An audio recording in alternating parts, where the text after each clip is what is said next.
My name is Martin, and we are here with Libor today to tell you something about presentation skills.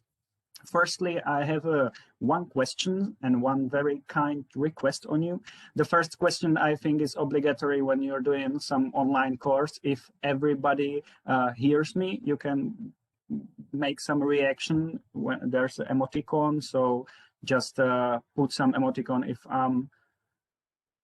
if everybody can hear me. Yeah, thumbs up everywhere. Great. Yeah. Thank you very much. So this was the question and the kind request. We will be talking later on about how important the feedback is when you're doing a presentation skills, when you're doing some presentation, and it not only feedback after presentation, but during the presentation. So it would be really helpful for us if you can turn your camera on. No pressure, it's not mandatory, but it would really help not only us, but also you, because maybe I will tell, or Libor will tell some jokes. And if you don't like the jokes, you can just do boo. It's so we won't have to repeat any more jokes ever again. But so it will be helpful for us not to talk to the blank spaces, but also for you, because you won't be hearing stupid jokes. So thank you very much if you turn your camera on, but it's okay if you not. It's up to you. Okay, so once again, my name is Martin, and we are here with Libor because of two reasons. The first reason is that always when we are doing some presentation skills workshops, it's kind of tricky, because right after you're saying how to present or what are the tips on good presentation skills, everybody evaluates you right after it. So today you get two examples or two people who can you evaluate. So that's the first reason. And the second reason why we are why there are two of us, that we got a really different experience in presenting. Libor is a lecturer, he's a coach, and he's also a PhD student on Faculty of Arts. So that's going to be his approach. And me, I'm communicating and presenting in my role as a manager on various conferences, on various board meetings, etc. So that's why we're both of us, and we will try to deliver you those two different approaches. Thank you all who filled our questionnaire on Airtable. So what's going to happen today? We took all the points that you have written to us and divided into three parts. The first part is going to be about before the presentation. What can we do to prepare ourselves on the presentation? Then, of course, during the presentation, there we're gonna make some tips about the body language, how to sound, so everybody can would listen, and also after the presentation, what to do, how to get feedback, and how to react on that. So that's going to be three parts. Of course, I think we don't believe in some perfect presentation. It's always it depends on many factors. Every time, but so we will try to deliver you our approach. It's going to be more abstract, how we think about presenting, how we think about preparing on presentation, etc. But because you have written to those questionnaires that you really want some specific tips, we will try to deliver you as many tips as we have, so so your presentation skills will be more interesting and more engaging. Okay, I think that's all for the beginning.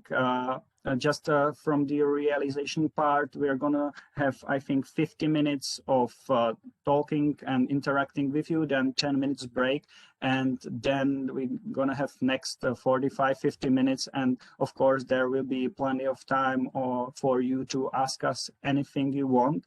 of course, if there is some question that really needs to be answered before the end, do not hesitate to ask us during our speech or during the interaction.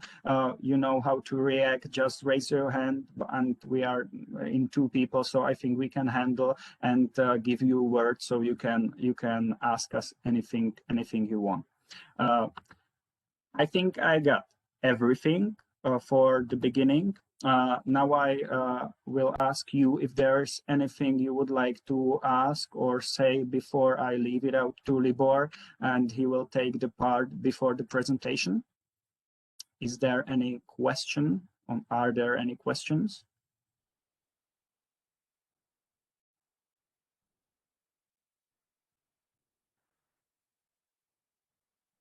Okay, so I leave it out to Libor. He's going to be talking about before the presentation. Great. Hi, guys. My name is Libor, and I would like to ask you at the beginning of my part to raise a hand, all of you who were the 2 weeks ago on the webinar, or it was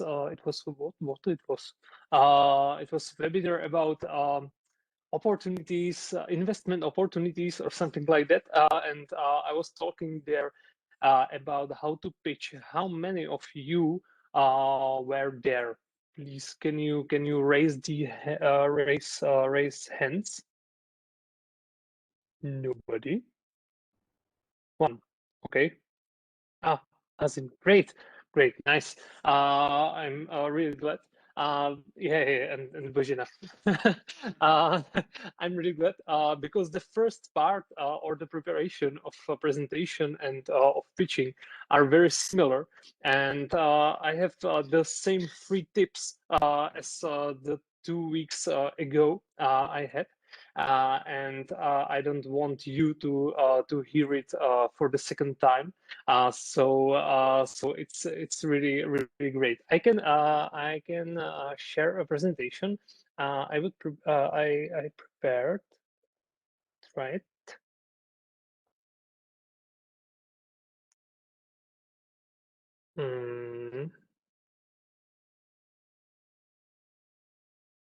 Nope. Big nope.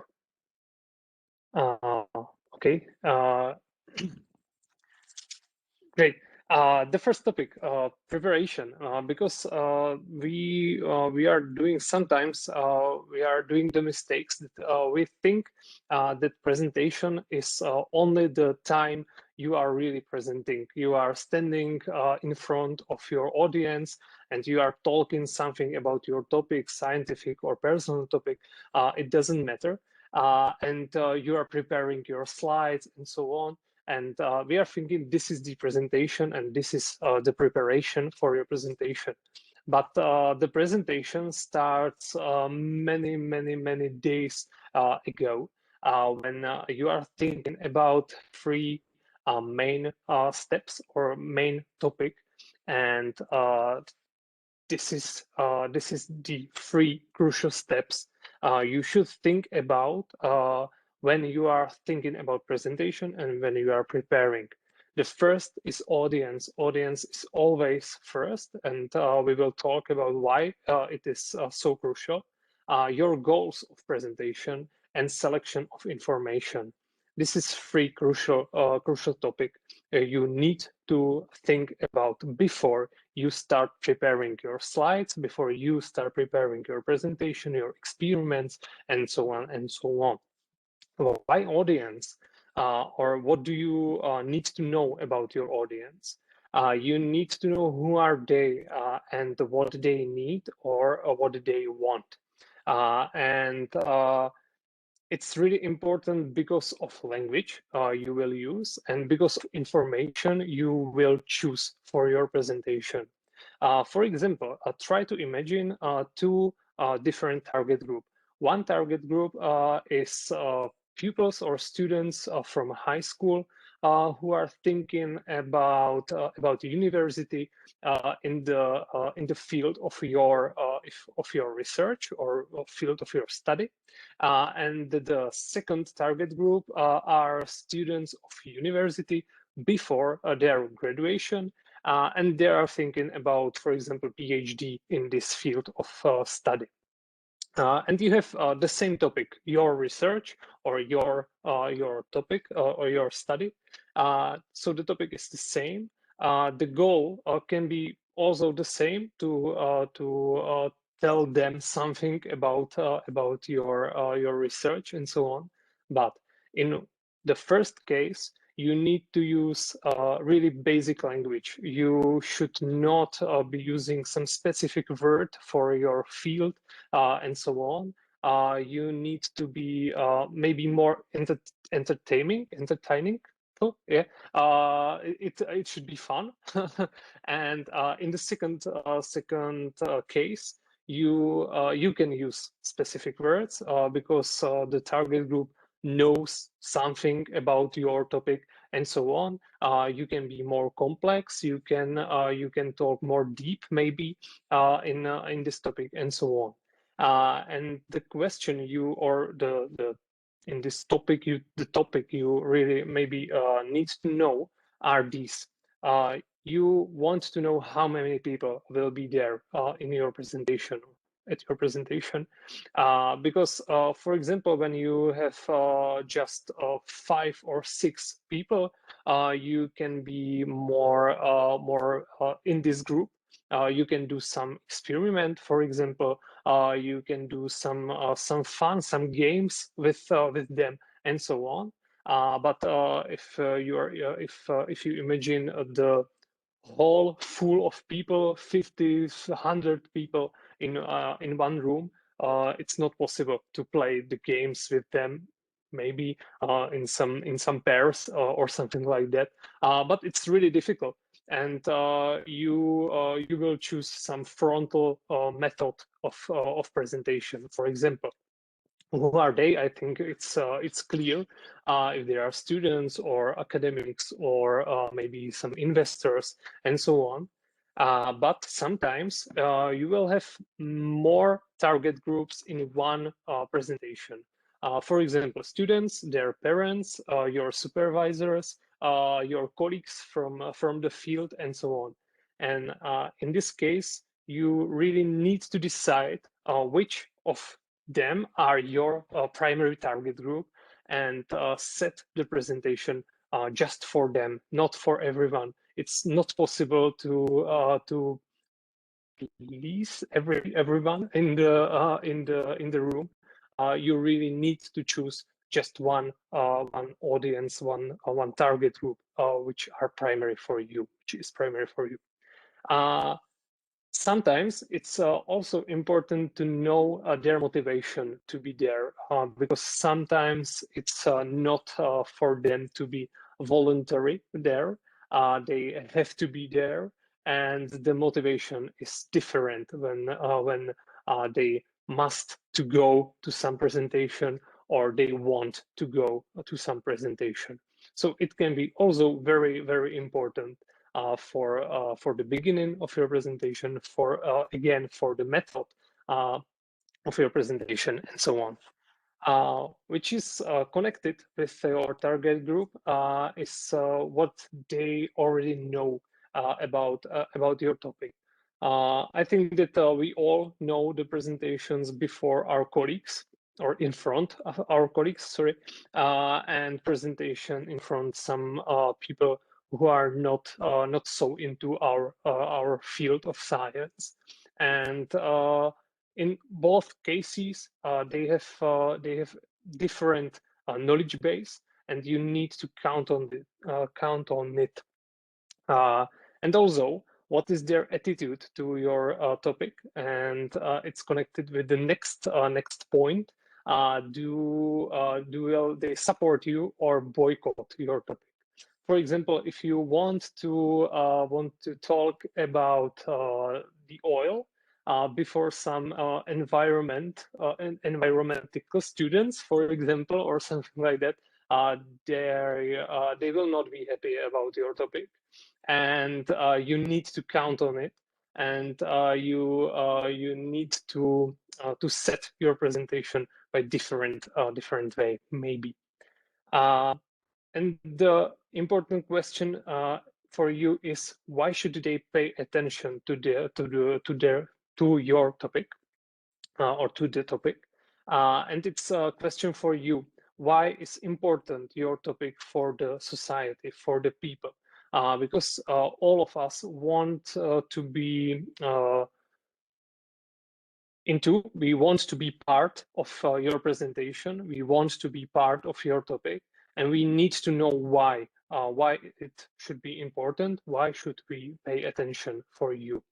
And the 3 topics which are crucial, and I will talk about it later, why 3 topics. But if you imagine that your audience or your target group should prepare your topic, or you should prepare your presentation, just imagine which 3 topics they will choose, which 3 topics are crucial for them to understand, maybe to know more about your topic or about your research, and so on. That's your audience. When you know your audience, when you know who they are, and I think it's very the core of the presentation, of thinking about your presentation. You can think about your aims and about your goals of your presentation. What do you want to achieve? If you want to motivate your audience to do something, or to think about something, and so on, or if you want to convince them that your research is important, or maybe your point of view is better than different point of view, or something like that. Or if you want to support some idea, or support some branch of thinking, and so on. And also, what should be the next step after your presentation? What you want the audience do after your presentation? If you want to collect visit cards from all of your audience, or you want just a debate with them about some questions in your presentation, or if you want their money when you have presentation in some funding situation or something like that, or if you want to cooperate on some research topic or something. So that's your goal and that's your aim, and you really need to know them, because if you don't know what is your aim, the target group has no chance to know it. And the third step is selection of information, and it's also very important, because every time you know too much about your topic, you know too much about your research, you know too much about your science branch, and so on, and you need to select the proper information for your audience and for your goals. So you should think about what info you need to select to make it clear for this target group, and what is the crucial message of your presentation. What do you want them to think about after your presentation? And again, here you can use this easy steps in this selection, because you know really a lot of about your topic.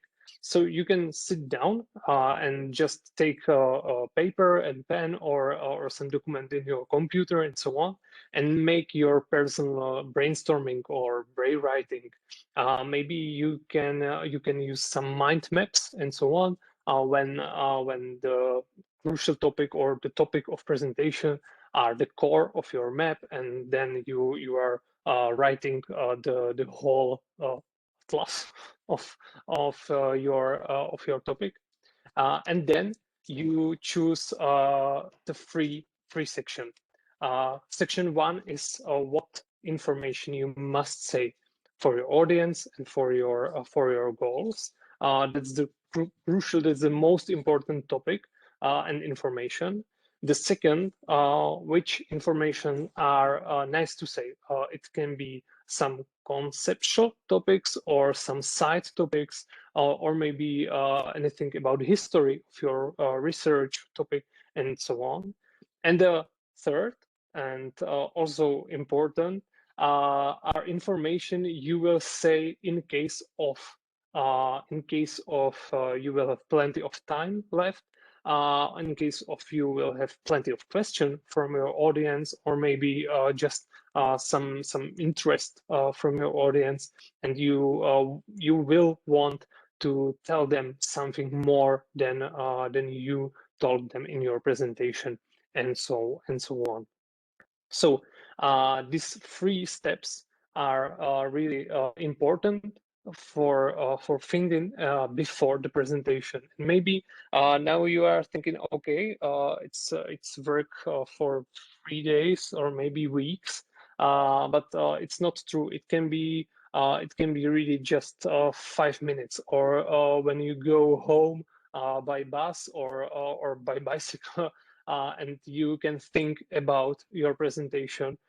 You can ask yourself, okay, who they are, what I want to achieve, or what I want to take them by my presentation, and which information are important in this environment of thinking. It can be really just 5-10 minutes of thinking, but it's the most important 5 or 10 minutes of thinking when you're preparing the presentation. And also, this 3 topic can be the 3 topic you should ask when you how to say it? For example, when your supervisor or your boss come to you and say, okay, I need you to do some presentation about our research. This 3 topic you really should ask him or her, and you need to know who are my audience, what can I expect, how many of them, what they know, and so on. What is the goal of the presentation? Do we need some fun, or do we need just entertain?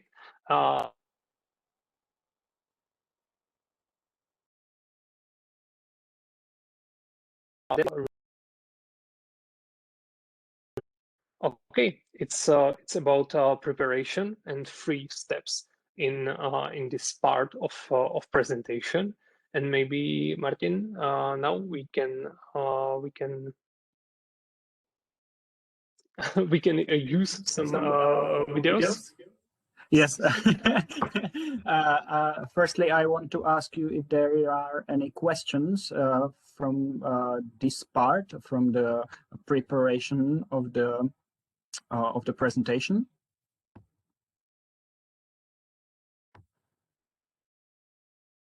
Okay, no questions. So now we got for you 2 examples, so we can make some reflection. We found 2 videos from MIT when the scientist talked about their research for about 4 minutes, and we can discuss all together what was engaging, what was good on that presentation, what caught our attention, but also on the other hand, what made us not to listen, what was maybe annoying, etc. We really chose these kind of presentations because, you know, every time somebody play you TED presentations, and those are the people that really present every day and are really big pros, and I think we can't compare with them. So that's why we chose something that is for us, you know, for people not presenting every day on TED.com, etc. So you can play it, and while you are watching that, try to really think of the of the words they use, what catch your attention, but also on the other hand, the things that is not annoying. It doesn't have to be annoying, but what is like, okay, I don't want to hear it anymore. So we can discuss it later. Okay, so I hope it will work. Installing audio drivers. Okay, so Libor is installing some audio driver, but I think it's going to work.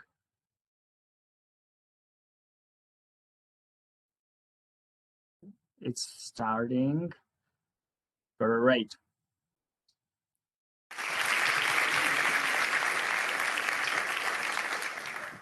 Let's talk about sex and consent in bacteria. So bacteria have sex because it comes with benefits. The spreading of advantageous genes like drug resistance or virulence or metabolic capabilities. And now we humans care about bacteria getting it on because, well, spreading of drug resistance obviously has serious medical impact on us. But on the flip side, we could use bacterial sex as a genetic engineering tool to introduce genes that we would like into bacteria to produce, I don't know, say biofuels. And lastly, fundamentally understanding bacterial sex tells us something about how bacteria evolve. And so for all of these great compelling reasons, I am a bacterial sexologist. Now, turns out, not all bacteria can have sex. It's bacteria carrying an extra mobile piece of DNA that allows A, the carrier to initiate sex with another cell, and B, in the process, transfer that mobile DNA to its partner. So in bacteria, sex is kind of infectious. Now, the goal in Bacillus is for a cell that has this mobile DNA, a shaded cell, to have sex and to give the mobile DNA to a cell that doesn't, a blank cell. And so, in the ideal scenario, a cell that has this mobile piece of DNA comes into contact and makes a proposition to have sex to a blank cell that doesn't have this piece of DNA. The blank cell says, yes, sex happens. And the blank cell becomes a shaded cell, also carrying the mobile piece of DNA, and then they part ways, ready to sex some more. But sometimes, a shaded cell makes a sexual advance towards another cell that already has the piece of DNA. And in that scenario, what's wild is that the shaded cell can actually block the unwanted sexual advance. So my contribution to this field has been to uncover and to understand how Bacillus blocks unwanted sex. Well, how does this work? So there's a single gene in the mobile DNA itself that is predicted to encode a protein that covers the outer wall of the cell, the red spikes that you see in the shaded cell on the slide above.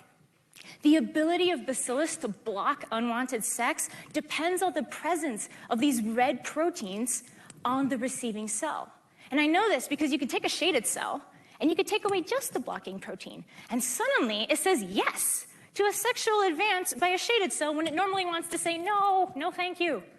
Reciprocally, if you take a blank cell and give it just the red blocking protein, it suddenly says no to a usually welcome sexual advance from a shaded cell. And so we have some sense of how Bacillus blocks unwanted sex. And the question that I want to answer is, well, why? What are the advantages to blocking unwanted sex? What are the disadvantages of not blocking unwanted sex? These are the questions I'm really interested in answering. And so hopefully I'll figure that out and graduate. And in the meantime, what I'd like to leave you with is that bacteria also enjoy exciting sex, that they too have rules to the mating game, and that for all of us, Bacillus and people, consent is sexy. Thank you.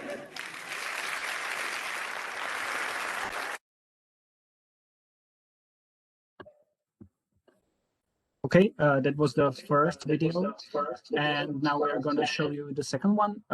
If you want to make some notes about the presentation, you can. Then we are going to discuss it all together, so we can play. I didn't say minute.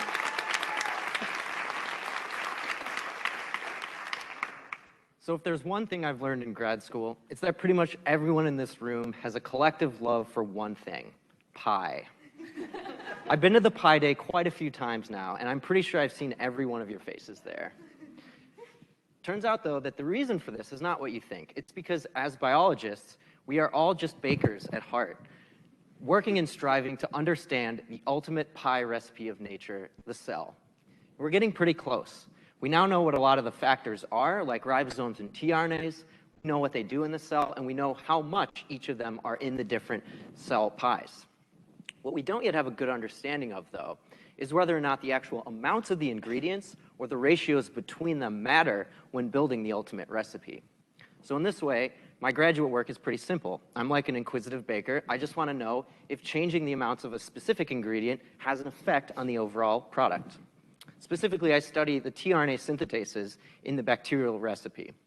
They're an ideal protein family for this kind of study for three main reasons. First, they have a single, well-defined function in the cell. Second, I have a theoretical model that links their amount and the cell or the pie's growth rate, and I can test against this. And third, we have some really great measurement tools for testing the outcome of adding more or less. Bakers generally use their taste buds to measure changes in their recipe. Instead, I use ribosome profiling. What I've found is that surprisingly, adding just a little bit less tRNA synthetase than normal leads to a much worse overall product. Reducing a single synthetase by less than half, as you can see, leads to a much slower growing pie. And with further reduction, the pie just stops baking entirely. And this is actually much worse than was predicted by my original model. What I found is that it turns out that what's most important to the cell is maintaining the ratios of those very conserved ingredients. And the cell will actively use less of those ingredients if the synthetase is limiting. And this leads to this effect of a much slower growing cell. On the flip side, I can add more synthetase than normal. And this actually also leads to a worse overall product. And what I've found is that molecularly, this is because it's basically just a waste of resources, making more than you actually need. So this work shows that nature has already built that winning recipe right there with 3 tablespoons of tRNA synthetase. And this is important to keep in mind as we continue to engineer cells to do new things. I'll end by saying that first, I hope I didn't make anyone in the audience too hungry, dreaming of this metaphorical, although very beautiful pie. And then also the next time you're in the kitchen and you want to add more or less of your favorite ingredient, just think about how the cell might feel if you did so with your favorite gene. Thank you.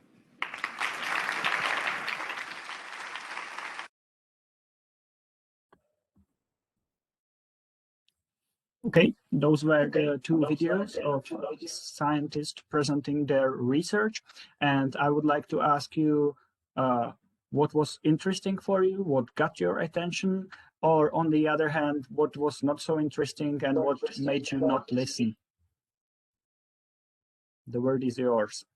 Can I say something, or do I need to raise hand? Of course, you can say something. Well, in the first presentation, I really liked her enthusiasm. Okay. It automatically made me listen. But also she was talking really fast, which was distracting to me. Okay. She caught my attention, but she didn't really have it the whole time. The second guy, I think his pace was better than hers. Uh-huh. And he was also communicating with the audience. Mm-hmm. Okay, and in the first presentation, what stopped you paying attention?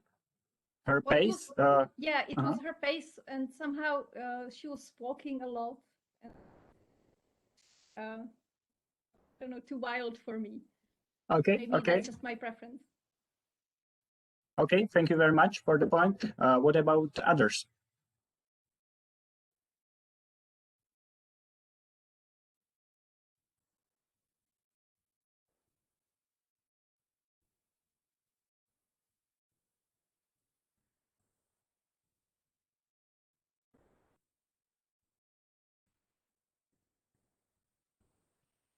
Hello, may I add something? Of course, you can say something. Thank you. Yeah. I really liked with both lectures that they used metaphors to put it in the the normal world, so people could imagine it more, even if you are not actually in the field. So that was really nice. Mm-hmm. Okay. And otherwise, I agree with the previous comment. Okay, thank you very much. We got also one answer from the chat. That the first one was stressed, I would say.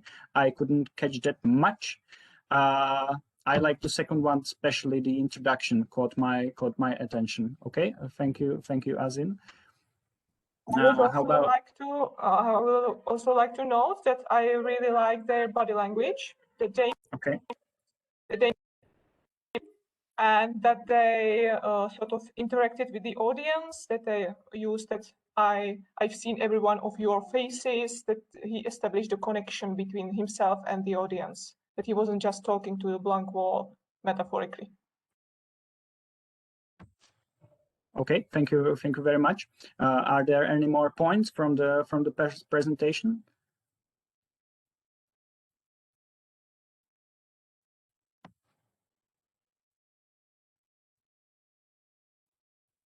I think she was stressing on a single word continuously, and that makes the presentation a little bit unclear to the audience. And the second guy, although he was using metaphors, but he was sure about what he wants to say, and he was sure that it should be clear to the audience. So this was the difference. Okay, thank you very much.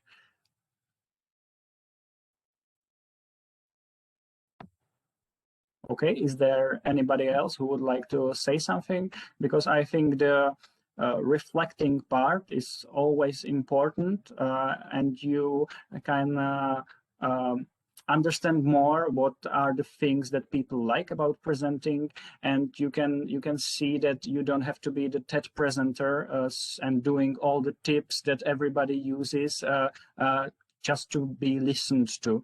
You know, you see those two guys. I don't think they're professionals, but sometimes their presentation is nice, and we need to know what made the presentation nice and listenable. So if you get some more points, we got that. The second one was more clear, that both of them were communicating with the audience. That was nice. The first lady was her pace was too fast, and she was too fast from the beginning till the end. So it was kind of hard for us to listen to her all the time. The second one, the pace was more gentle, I would say. Those are the things I heard. Is there anything else, or do you disagree with something I said earlier?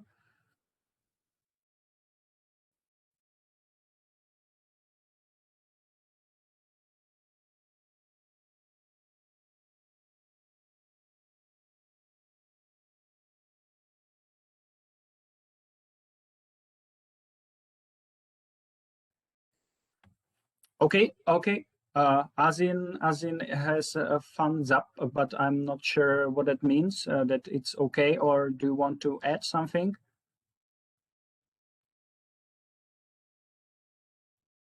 Means agreed. Okay, thanks for the answer. If anything comes to your mind, just use the chat or use your microphone to tell us something. It doesn't matter. Okay, thank you for all the points you said, because I think everything what you said we will be working on right now.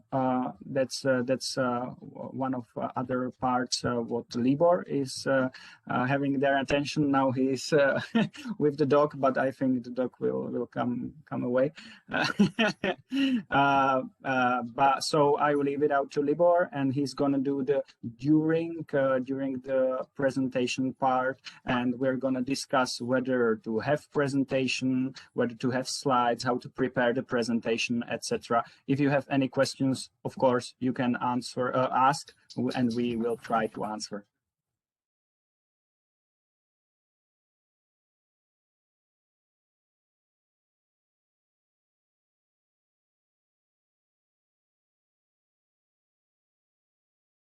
Free now, and I can continue with the preparation.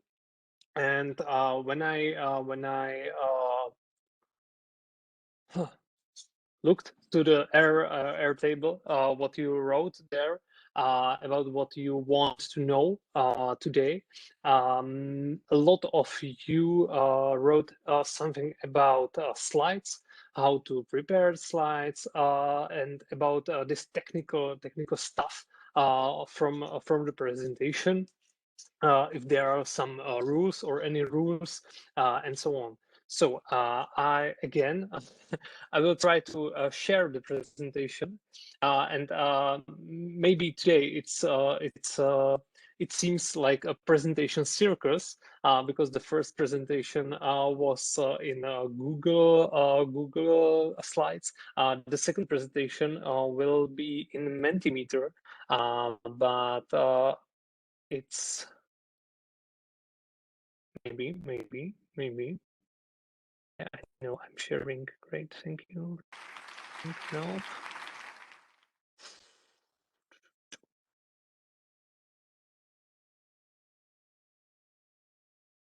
So maybe now, I'll check it. You can, great.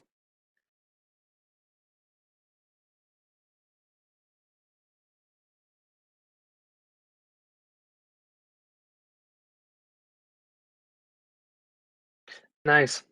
I'm so glad it's working. Okay, so technicals of the presentation, and the first topic I would like to talk about are slides. And if you need them, and what are the purpose of your slides, how to prepare them, and so on. And now I would like to ask you if you can go to this site, www.menti.com. You can see it upside, and use the code 44505053, like the spell or something like that, ID spell. And you should see the first question, if you prefer to present with or without slides.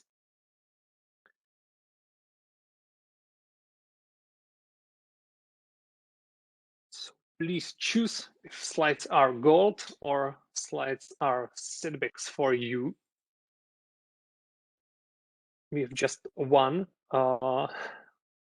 without slides guy, and I think it's Martin. Okay, two, great. And plenty of you are slides guys.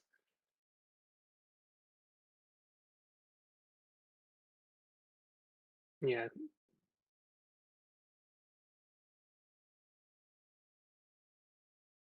Okay, we have 22 of you, and four of you are not slide guys, and are glad can talk without presentation, and 18 are, or 19 are slides guys. Great.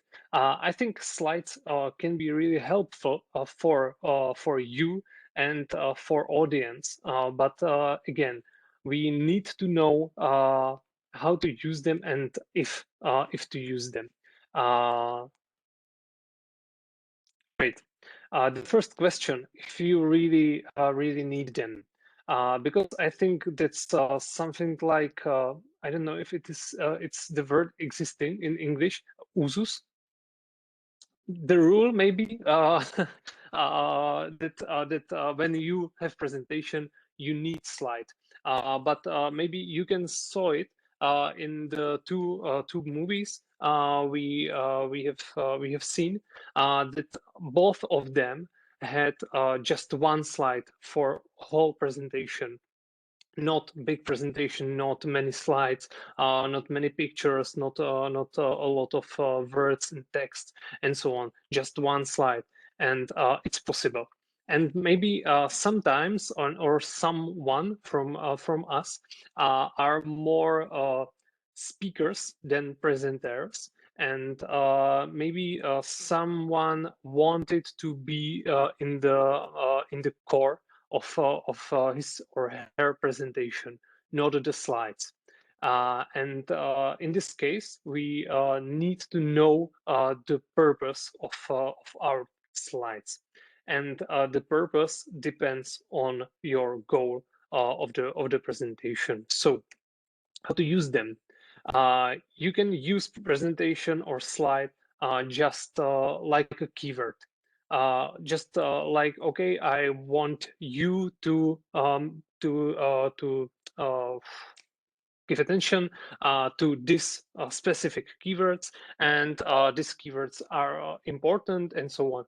Maybe you know it from the university or from some educational presentation, that these topics are important, and I can talk about them and so on. But these keywords are the most important from my presentation, and you need to know it, you need to remember it, and so on. Or you can use it just or only as a picture presentation, because one picture is literally more than 1,000 of words. And when you are talking about something, and you will use many of words and so on, instead of using just one picture, you should use the picture. Oh, really, a really difficult sentence, but I hope the core is clear. When you can use a picture, then use a picture rather than the words. Maybe you can use it just like some quotes when you are talking about the history, for example, or talking about some research, and you have some concepts or a history of the research and so on. You can just use it like a quotes. And I think it's the most interesting. You can use your slides for yourself and just like a guideline for you. For example, I'm using slides only for this purpose. It's not slides for you, it's slides for me. Because it's guideline for me. It's what I want to say about this topic. It maybe can be some I need to return there. If you are more complex in your presentation, and you really know and everything about your topic, sometimes you can lost yourself in your mind. You can use some side topics and next side topic and so on and so on. I think that all of us knows it from university because of any professors and so on. I think that each department has this type of guy of teacher who need just one slide, but don't talk about the topic on the slide. So the slides can be really helpful for you to return to the topic and so on. So this is slides, and you need to know why you want to use it. We have a question. Yes, thank you. I just wanted to point out that I think that if the speaker gets lost during his lecture, I think the audience will be lost even more. So I would completely discourage using even these guidelines, because these guidelines should be somehow set aside, but they shouldn't be made public. And if the speaker has a problem to keep track of his talk, then maybe he hasn't done his homework, because he needs to think it through before.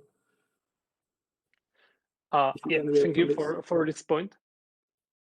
Sorry, the last sentence was? If you can just comment on it, because I can't really see the benefit of having these guidelines. Thank you. Okay, I think I'm thinking about how to comment it more. It can be what to say. Maybe Martin. Okay, maybe I can comment on that.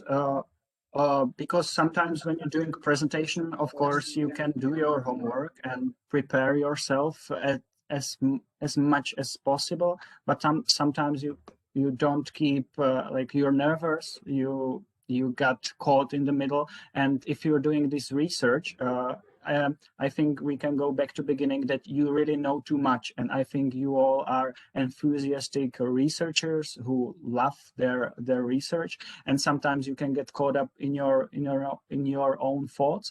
And if you got just guideline for you, I think it's very great that you know that you have to return somewhere, you want to ask this, and it can be helpful. But of course, the point that you said, it's completely valid. Sometimes it can be bordering for the audience, of course, to have just some guidelines, and but it's also great that if you are not lost, the audience will not be lost as well.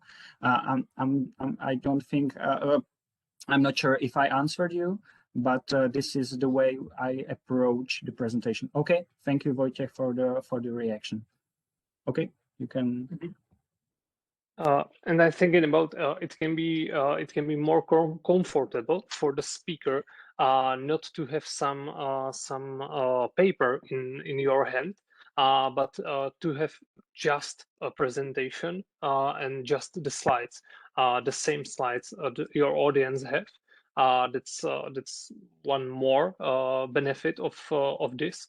No barrier between you and your audience. And yeah, it can be helpful in case of question. For example, if you have question from your audience which are not so connected to the information on the slide, you can really easy to lost yourself in the topic or in the information, and then the slide can be helpful for you to return to the track as you said. Okay, so this is the purpose of slides. But if when you are thinking about slides, there are I think 2 or 3, maybe three rules for slides. And the first one is you really should use just one thought on the one slide. Not more thought on one slide, because it can be really difficult for your audience to keep up with you. Then we talked about pictures and words. That's clear, and I think that's really important that audience can read or listens, not both together. So if you want them to listen more than to read your presentation, you need to prepare your slides just from the pictures, or just from the quotes, or points maybe, or list and something like that, and not your presentation not insist from the text and books and so on. So that's three slide rules you could keep up with. And when we are talking about structure, how you can structure your presentation, maybe you saw it in the presentation we have seen, but you can use different types of structure. Okay. I think that the first and the most important is catch attention, and you can catch attention by some surprising information, or by some video or picture which they are not waiting, or something like that. You can use some controversial. For example, in the first example, it was about sex of bacteria, and I think that I think it can be really catchy for the audience to hear something like that. You can dance, you can sing, you can do anything. Just you need to catch attention of your audience. The second part is about the most important topic or the most important information in your presentation. Why? Because there are two effects, two psychological effects in the presentation, and this is the first one, and we call it effect of priority. We remember more the information at the beginning and at the end of some presentation or tale or something like that. So the most important information from your presentation, your results, for example, or the catchy phrase or your goal, maybe you should say it at the beginning of your presentation, not at the end, or maybe at the end also, but again. The third part is about context, and there is a rule of three topic in the context. Maybe you can heard it in the second example when the boy was speaking about three reasons for his research. They had methods, they had tools, and something like that. And you can speak about all these three topics. And the last part is framing, to take every information you said and frame it again in some take-home message or something like that. Say what you said, repeat it, crucial information, and maybe you can use the next step. And now I want you to do something, or you think about something, and so on. And that's the second effect. We call it effect of recency, or effect of recent thing. So we are remember more the information at the end. The first and the last information is more important for us, and we will remember it more or easily than anything in the middle. So there's the importance of the beginning and of the end of your presentation. And what works very great is a story. You are used to speak your presentation or speak about research in this scientific way of presentation, but you can use a story even sound scientific. You can use classical in time order, the story in time order, and again that can be your three topics: the past, the present, and the future of our research. You can use fairy tales method. Again, three part: the situation, some complication, and some resolution. There was a kingdom, and everyone was really happy, and so on. And then dragon, it's complication, and dragon wants to eat a princess, and everyone is frustrating and stressed, and so on. But we have some brave scientists who can deal with the dragon, and so on. And we have the resolution. And you have three parts of your presentation, and it's really it can be really easy. What is working great are examples from the life, and you could see it. The first presentation was about sex of bacteria, and the second example was about bacon, and you all you all know something about sex or bacon, I think, and it works great, and it's something you can catch the attention of your audience, and the audience can identify with your topic, or if with your research. The same is with people example.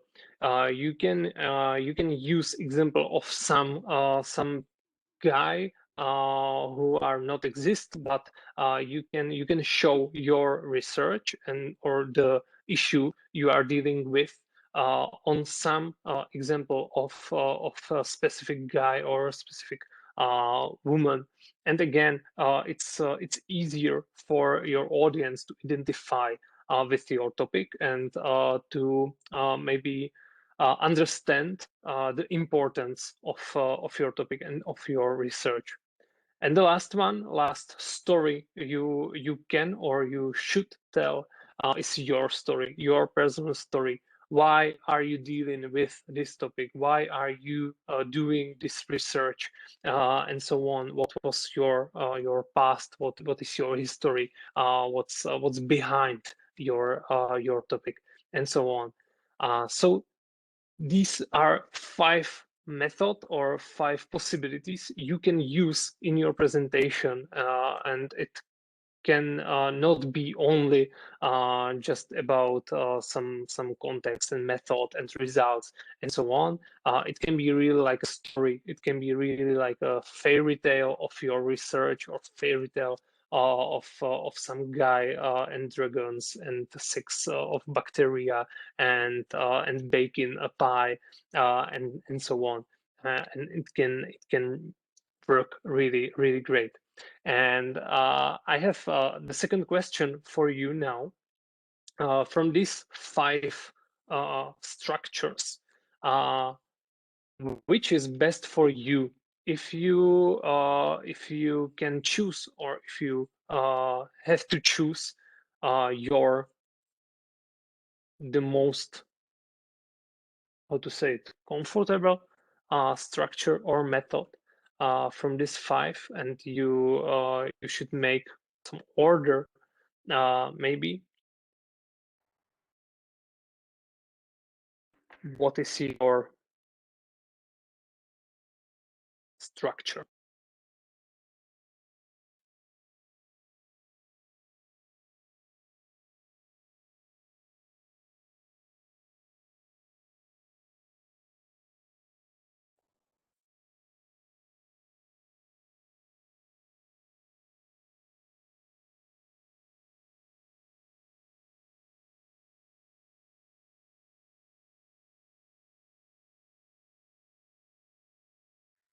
The recent winner is time order. Personal story. I think that's easy for us to speak about something we know. The fairy tale, great. You don't like people examples, okay. For me, it's really helpful to use it. And for example, 2 or 3 months ago, we had a webinar for high school students about motivation and about decision making, and we needed to tell them something about really complex theory of motivation, and we used people example. We used 5 student co-pupil from the school who are sitting in the tea house and who are talking about their study and their motivation to the study and so on. And each of them, each of this friend are the example of some specific motivation, and it was really easy to explain it, this complex theory by this situation they know by the people. Okay, great. That's the end, but not in the whole, because I wanted to tell you something about platform. Maybe you can, or really sure you know PowerPoint or Google Slides. That's it. But you can make it even this PowerPoint or Google Slides. You can make more creative with specific templates. And for example, nice website for these templates are Slides Carnival. I don't know if someone knows it, but there is plenty of templates which are prepared for specific occasions. You can use it. It's for free, or really plenty of them are for free. You can choose. You can download it and use it in your presentation. I think it's really more creative than the basic PowerPoint presentations. Maybe you know Canva or With.me. There are very similar. Again, you can choose between plenty of templates, and you can use it and add some pictures and so on. But plenty of them are for money, not for fee. So I prefer the first one, the Slide Carnival, for example. I don't know what problem is there. Yeah, Canva is great for banners and for infographics, for example. It's really helpful. Okay, With.me doesn't answer. I don't know how. Maybe you know Prezi. I think it can be a little bit old school, maybe. But they also have plenty of new templates, and the whole presentation is more dynamic. You can choose, and the presentation is the whole presentation is moving and so on. And I think it's great if you choose a method of fairy tale or the time order. You can really easy make some order in this website. And the Slido and Twitter I've already used. Again, it's really similar. You can somehow cooperate with your audience more, because you can use lots of again, not templates, but I think it's I'll show you.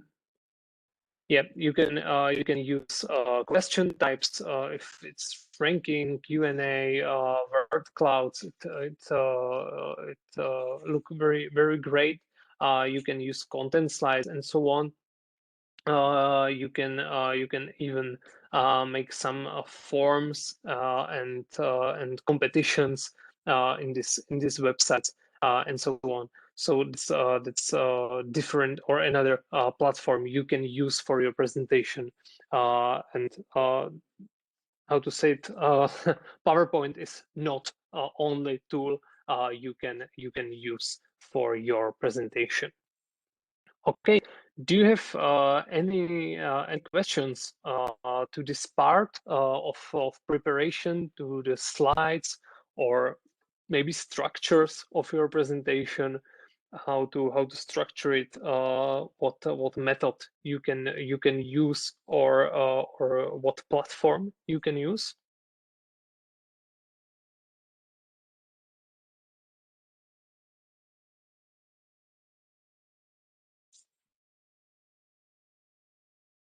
And if not,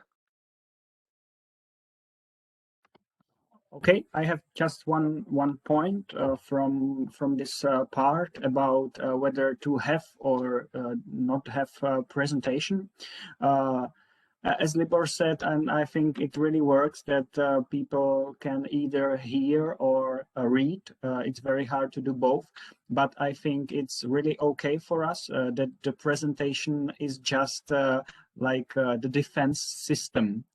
You know, when I was presenting in the beginning, it was great that I know and I knew that all the attention will not be on me, you know, because if you have the presentation, the people are looking at the words, at the pictures, at everything. But if you don't have the presentation, all attention is on you, and you are the only one who can caught their attention and have it all the way. So it's very tough. But it's I think it's completely valid point and valid reason if you have presentation just as a defense that everybody will not be looking at you all the time. That was like my point, that it's, I think from my point of view, it's really okay to have that kind of reason. So if there are any questions, you can ask us either on the chat or on the microphone. If not, we will have a few minutes break, about 5 or 10 minutes. 7 minutes. Okay, so we will see here at 3:23, if it's okay, and then we will continue on the part during and after the presentation. Okay, presentation and after the presentation. During the presentation, we will try to say some tips on how to use body language or how to use the space. I will try to yeah, I will really try, because it will be my premiere before in front of audience, to show you some language or some voice trainings before the presentation, and after that we will continue after the presentation how to know if the goals that I set, if I fulfill them, or how to get the feedback, etc. So I will leave it out to Libor, who's going to talk about the body language. And again, if there are any questions, feel free to raise your hand or write into the chat. Great, thanks. Okay, at the beginning of this part, I had to say that we have many recommendations and many rules in the presentation, what should do or what should not do when you are presenting, what to do with your hands, what to do with the space when you are presenting, and so on. I have a few tips for you also, but I have to say that the most important thing in all this issue is that you need to be yourself, and you need to feel comfortable in the situation of presentation. So it's nice to say that you need to use the space if you are presenting, and it's better when you are moving than when you are still, and so on. But if you are not a moving guy, or if you are not into moving during the presentation, it's absolutely okay to stay still and to present from one place. I would like to start with barriers, because it's I think that's the topic, if to use or not to use some barrier. And I think barrier like desks or tables, or maybe in some rooms are the speakers table, or the speakers. Yeah, I think you know what I'm talking about. Or maybe just a folders or iPad or something like that, because it also can be some barrier. And when to use it or not, it's really and clearly upon you. If you are feeling better with some barrier, it's I think absolutely okay to use it to stand behind the desk, for example. Or now, if I make some barrier here from the, for example, from this, you can see me, but I have armchair here. And if I'm feeling better with some barrier between me and my audience, it's absolutely okay to stand behind this armchair, behind this barrier, and to move here, or just to use some board or some folder and make it like a coping strategy from some stress and so on. So barriers can work if you know how to use them. On the other side, when you need to be more connected with your audience, more in touch, you should not use the barrier, and you should be really, like, literally closer to your audience. It seems more open and so on. The next thing or next issue is how to work with space, because, as I said, you can really stay still and with presentation behind you or something like that, but the space is a great helper for you. You can make some movements, and maybe you are the dynamic guys who need to move. For example, we both, me and Martin, are really this dynamic guys, and it's really, every time it's better when we can move, or yeah, if we can move a little behind,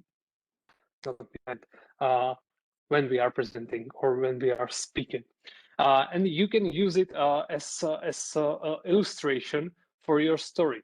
For example, when you have the free part of your story, of your research, you can start in some point, and you can speak about, okay, this is the past of our story. Now we are in this state of knowing, in this state of research, and this is the future of our story or of our research. And you can use your whole scale of your space. You have, and it's again, it's more dynamic. You can catch the attention just on you, not only on the presentation and so on. And the same question is with gesture. It's better or more natural when you are using some gesture, but not all of us are the gesture guys who need it, or who know how to use it, maybe, and so on. Gestures can help you with accents. When you have some really keyword in your sentence, you can do some gesture. When you want to make it more illustrative, for example, you can use some gesture. For example, when you are for example, speaking about some decision, and we had more ways we could use. We had 3 ways. The first way was this one, the second way was this one, the third way was this one. Gesture can help. You can help, or the gesture can help you to explain again when you start somewhere, and then some scale of work, and this is the future part, and you can use it in the whole wide of your arms, literally. Sometimes there is a question of what to do with my hands when I'm presenting and I'm not the gesture guy. because what is not recommended are the close gesture with your hands like this one. But again, when you see some movies or some presentation from TED, a lot of great presenters will be like this way, or the hand in the pockets or something like that, and it works because it's about them and not about some rules or something like that. You can use if you want to feel more comfortable with your hands. You can use, for example, some pen or the marker, or the best way is presenter, when you can switch the presentation, and you can use it to take it in your hand, and it's like anchor for your hands, and maybe sometimes for your anxiety, because you can play with the pen or marker, and so on. So that's the gesture, and I think very important is eye contact. Because when you have the eye contact with your audience, you can check their reactions. For example, if you tell something what is not clear, their reactions will be something like, what? What do they say? I don't understand. You can catch it, and you can make it more clear, or you can explain it again, and so on. Or you can make more connection with them, because it's sign of interest when you are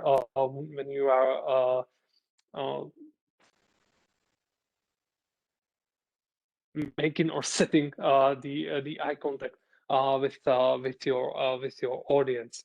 And there is one method you can use for the eye contact. It's MW method. When you are in the hall, you like when you are writing the letter M or the letter W, but with your eyes. So you really are looking at your audience in this order of these two letters, and you are looking at all your audience. And what I think it's interesting in this COVID time, with all Zoom meetings and webinars and so on, is to look into the camera when you are talking your presentation, or when you are present, and not look on the screen, because when I'm looking into the camera directly, you can really see it. And when I will look at the screen again, you can see that the eye contact is not working in this case. So that's the pro tip for you when you are presenting in this online situation. Use the camera, not the screen. Okay, I think that was some tips for the presenting and the situation of presenting. Do you have any questions about gestures of space or space and so on, or not? I think it's really complex to cover it all, these things, and it can be a webinar only about how to work with your hands, and how to work with the space and so on. But again, the most important thing is to feel comfortable in the situation, and make it easy for you, because you can have great presentation, but if you will be nervous or uncomfortable and so on, the presentation will not be good. Okay, great. So, Martin, it's your time. Okay. So Libor was talking about body language and gestures. I'm gonna talk about the voice. Firstly, it's not just the voice we are using, but it's also the words we are using. Every time when I'm preparing my presentation, I really think of a person or the people which I really like to listen to them, because it's really important how you say certain things, what types of words are you using, or what style of communication you choose. Sometimes I'm not sure if it's like if you can generalize it, that these are the types of communication people want to hear, want to listen. But from my point of view, it's like I don't like to listen when the speech is negative. You know, when there are all some problems and no resolutions, when the people are evaluating, and I think the evaluating part is kind of important, because if you are evaluating some opinion or some point of view, it could be personal for some from the audience, and they could lose the attention to listen to you. And also for me, it's very important if the person who is presenting is open. And it doesn't matter if it's like the presentation or communication, but if you see that this guy is like talking to you and he listens as well, and he listens to your opinion, he listens to your questions, and he's not dogmatic, this is the type of communication or style of talking I really want to listen to. So this is kind of important, and I'm not sure again if you can generalize it, but you can just think of the people you really like to listen and why do you want to listen to them, and you can approach to your presentation in this kind of way. Okay, this is the first part on how you can deliver your presentation, and the second part is your voice. And I think we can all agree that the voice and the means of voice you use is kind of important as well. And I got most of my tips from my mother. And my mother is a teacher at basic schools. She's got pupils from 6 to 11 years old. So you can imagine how hard it is to attract their attention. And firstly, I would like to remind you that I'm not a voice coach. I was on some voice seminars, and it's really great. And if you really are interested in working on your voice and how to use it so everybody would listen, I would definitely recommend use some voice coach. But what my mother says, and I think it's very important, is to always change the way how you talk. And what can it be? What can you change? You can always change the volume. You can be loud, and you can shout for a long time. But you all said that in the first presentation, when the girl was too loud and too energetic, we lost our attention to her. And you can all imagine that where there's kind of loudness in the room, what happens if in immediate it's quiet. Everybody starts to pay attention because, okay, it's quiet, what is happening? And they will turn up to you because something is different. Also, what can you work with is the pace. Also, what you said on those presenters, you can talk very energetic, but if you are talking very energetic all the time, I think this is the way you can lost track of thoughts of the people that are speaking, and you can sometimes talk very slow, and sometimes you can be quiet for a while just to deliver your final message or for the crucial points of the presentation, because I think there is nothing wrong on few seconds of silence in your presentation. It's, I think, much better than filling up with and those parasites words. So that's what I got from my mother, you know, always changing the way how you talk, volume, pace, of course the color of your language and the prosody, and I think this can guarantee you that you will, if you lose attention for a while, these changes in the tone of how you speak can bring your attention to your presentation again. And this will be kind of funny part, but when I was on those voice seminars, I got a very great tip, which I'm using every time when I do some presentations. And I will be honest with you, this will be the first time I will do it publicly. It's the voice training before every presentation. It's about 2 minutes.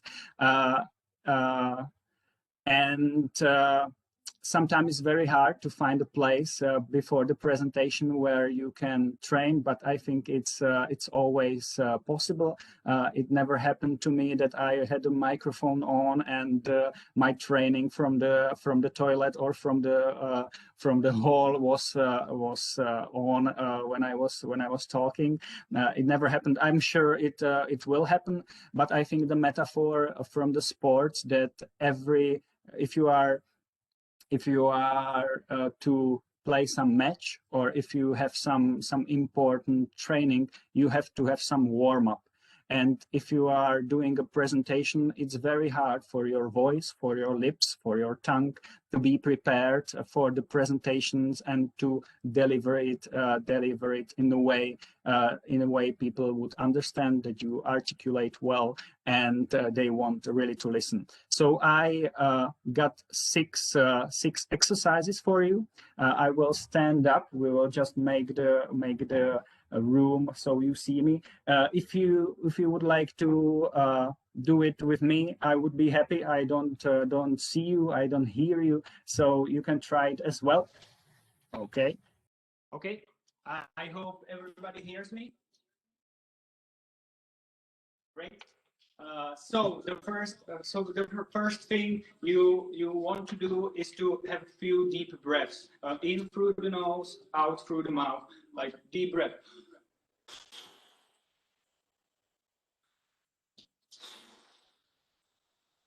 Okay. Now you have air in the lungs. Then you have to wake up your lips.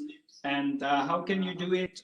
It's to do exaggerating ba, ba, ba, ba, ba, ba, ba, ba. Okay, this is the first exercise for your lips. The second one, you can imagine what have you done when you were children and you annoyed your parent during the lunch mostly, and it was do with your lips so you can awake them. Okay, so you got some air in your lungs, you have your lips awakened. Now we get to the tongue, and the first thing you can do is to get to do exaggerating la, la, la, la, la, la, la. Okay, first exercise, and the second one is to do you just work only with your tongue doing. Okay, now you have your air in the lungs, you have awakened lips and tongue, and the last thing is your voice.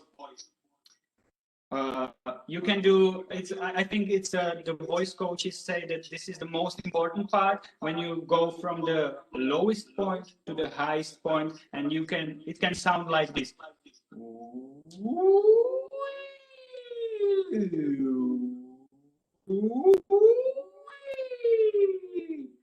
Okay, those are the few exercises that really I do before every presentation. I'm not sure if it's placebo or not, but it really helps me to talk, to communicate, to really prepare myself for the presentation in the way I'm okay with that. So that was a few voice exercises.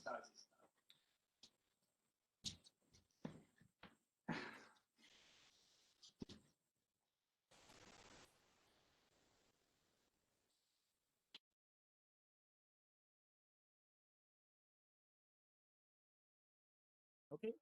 So yeah, I really this was my premiere in front of the people. So but I hope it will never happen again. So thank you for sticking with me. From the body language, through your voice, through everywhere, and I got one last point on presentation, what to do during the presentation. And as Libor said, if you look at the most viewed TED presentation or on YouTube, if you look on Barack Obama and the speakers who are really great at delivering the speeches, everybody is doing something else, and it literally works. Somebody has got the hands in the pockets and he's got 70 million views. And I think it's kind of a buzzword. It used to be a buzzword, it will be a buzzword, but from some reason it is a buzzword and it needs to come from you. Of course, if somebody is energetic, we can tell them just to stand and do a little gestures, because it's not who he is. If you are more introvert, it's really hard for you to speak in front of people. It's great that you have presentation, that you have pictures, and that you are just sitting in front of the table. It's completely okay, but though all of what we said were tips on how you can improve, but it doesn't mean that all those tips you have to use. It has to come out from you. It has to be comfortable for you, and you have to enjoy the presentation as much as possible. I think from my point of view, if you're not enjoying it and you just put yourself in a role that you're not comfortable with, it will never be okay. So that's like the last point from during the presentation. And after the presentation, it's gonna be short because we're 10 minutes till the end. So I'm not gonna bother you with some other tips, but after the presentation is very important to gather feedback if those goals I set were achieved. You can do it. Just ask the question at the end. Libor will show you one tip at the end of our presentation if we really make the goal which we have. What can you do? Or you can just ask the people who listen to you, what was the one thing that can tell you from the presentation, or how many cards you gathered, how many questions was asked. All those things can you gather after the presentation.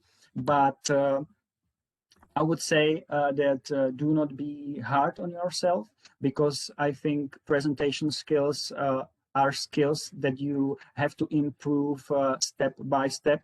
You can be the best and perfect presenter in just 1 month, or you have to train. And if you train, you have to focus on one thing at a time, because you know that there are so many things that you should do during the presentation. Should use body language wisely, should lower your voice sometimes. But if you really want to improve, you can just concentrate during the presentation on one particular thing. Because if you concentrate on one particular thing, you can really think about it all the time during the presentation. Okay, it could be a simple thing like I will not use parasite words like or or kinda, or something like that. And if you just set this very simple goal, your mind will, I think, turn it on every time you hear or any of these parasite words. So if you want to improve, you need a feedback from your audience, from your friends. Also, it's very great, and we do it all the time, that we invite our friends on the presentation and we just tell them what to focus on. Okay, Libor, I want you to focus on my voice. If I'm speaking mono all the time, or if I'm changing the pace or anything, of course you can ask for the feedback to your audience, and of course you can set goals for yourself. But if there are more than one, I think it will be very hard for you to be aware of them. So that's my last point, how to see if your goals were fulfilled after the presentation. And I will leave it out to Libor for the last section. Okay, thanks. It will be really short, because I have for you two methods how you can gather your feedback. One method is great when you are in a live communication, or even if you are in this online communication, but your audience has come on, and you can see them, because it's a really easy thermometer, and you can use it not just at the end of your presentation or of your lecture, but you can use it during your presentation and your lecture.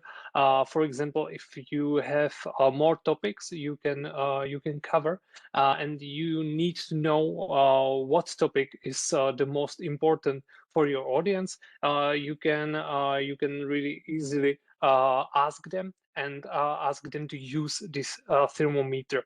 And in this online world, you can use the frame of your cam as the scale. When the lowest point of your frame is like a 0%, and the highest point is like 100%. And now you ask your audience to show you how important, for example, is this topic for them, or how new, how I don't know, anything is this topic for them, or maybe how is their energy level. If you need to decide if it is time for a break or not, or you can continue, you can just ask, okay, show me how is your energy level now. Here is 0, here is 100%, and they can really easily show you it's 50 or 75 or 100 or 200, and so on. So that's one method. And the second one, and I would like to ask you to do it now, is to gather the feedback by the one takeaway note. And I would like to ask you to write down to the chat one thing that you take away from our today webinar. Just one thing. It can be just one word, one sentence, maybe one emoji. It's upon you. But one thing you are taking away from our today webinars. And please write it down to the chat. Okay, thank you all, guys. That's great that somebody wrote that do not afraid to use creativity, and right after that, do not afraid of anything. So great points. Thank you very much for all your answers. I think we got to end. So thank you all for attention. I hope that you got what you expect from the presentation.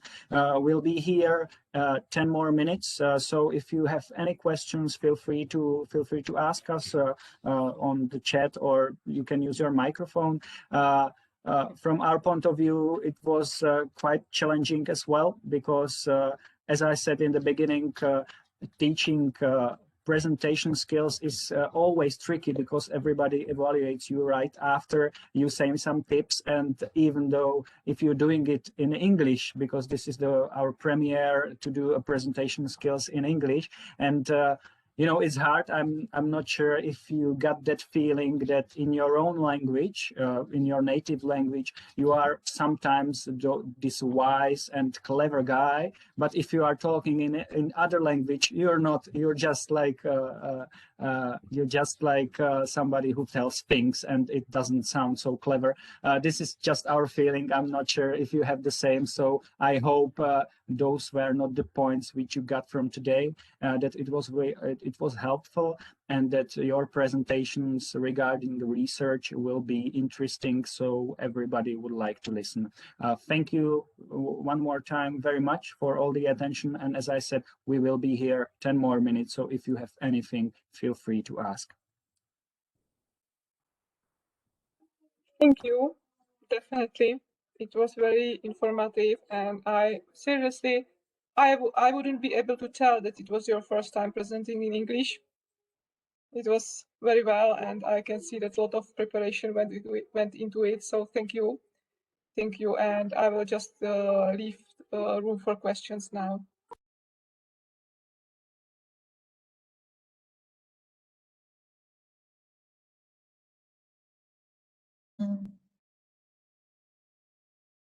So how to avoid filler content while presenting? Like filler, like I'm presenting, if I present anything, so I use a more filler content, like kind of. So how to avoid that?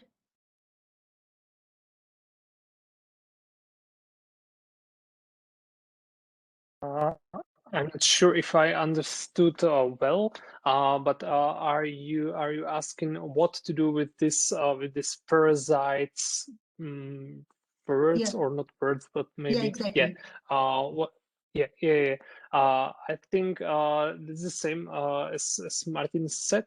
That you can just focus on this, and it should be the only and one thing you will focus during your presentation, and you try to avoid it, because when it's like you know, our brain is like computer, but computer what can manage just really a few tasks, and it can be one of these tasks beside the presentation and knowledges and so on.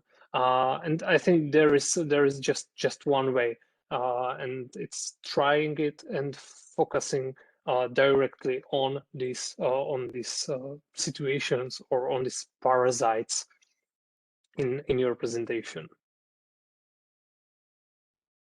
Thank you so much.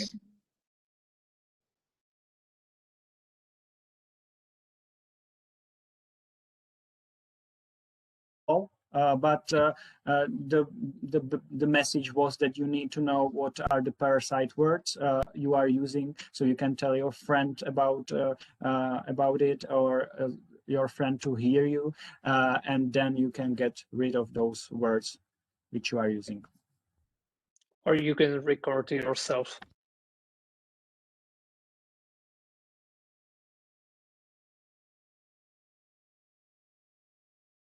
Also, sometimes what accidentally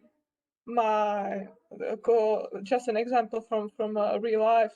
My daughter is now in 4th grade, and they have these creative writing lessons at school, and often they have to like do a narrative, or narrate a story, or write a message, these kinds of exercises. And what's helping her a lot is she takes a tablet and she records herself talking, because it's basically much harder for her to get the thoughts in a consistent form in writing, because young kids especially, they can talk and talk and talk, but to gather thoughts in writing is harder for them. And I seem to observe that with adults it's completely the opposite. We are able to express ourselves concisely and pretty structurally in writing, but when we have to talk, it's like and so on. I haven't seen kids having problems with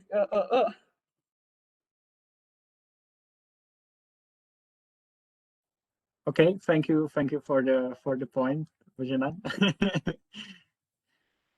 And we have one more question from the chat. If we have some tips on how to connect with the audience when presenting online.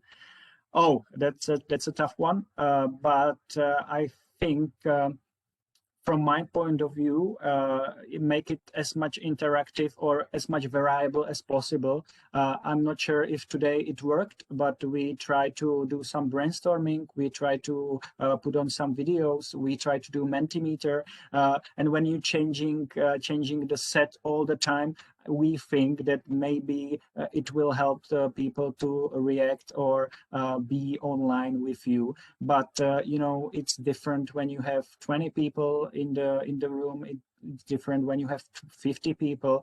But from my point of view, I think it really works if you change the set all the time. If you're doing something, if you stand up, if you do a Mentimeter, if something like that. That's my answer. I don't know if Libor has some tips as well. I don't think so. I think that it's easier when the participants has come on, and you can see also them, because as I said, sometimes you miss some reaction, you missed something you need to work with next in your presentation or in your lecture, and so on. But yeah, these interactivities are great, and what works really great is sharing. Like if you have something you want them to share at the beginning of the presentation, and it can be really really something really easy, like what do they had on lunch, or how was their day, or something like that. When you catch them in this interaction and sharing, you have more chance to have them in the presentation, in the next presentation. Mm.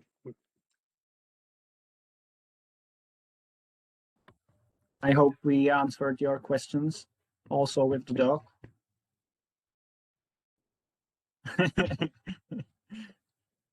Okay, thank you for the question.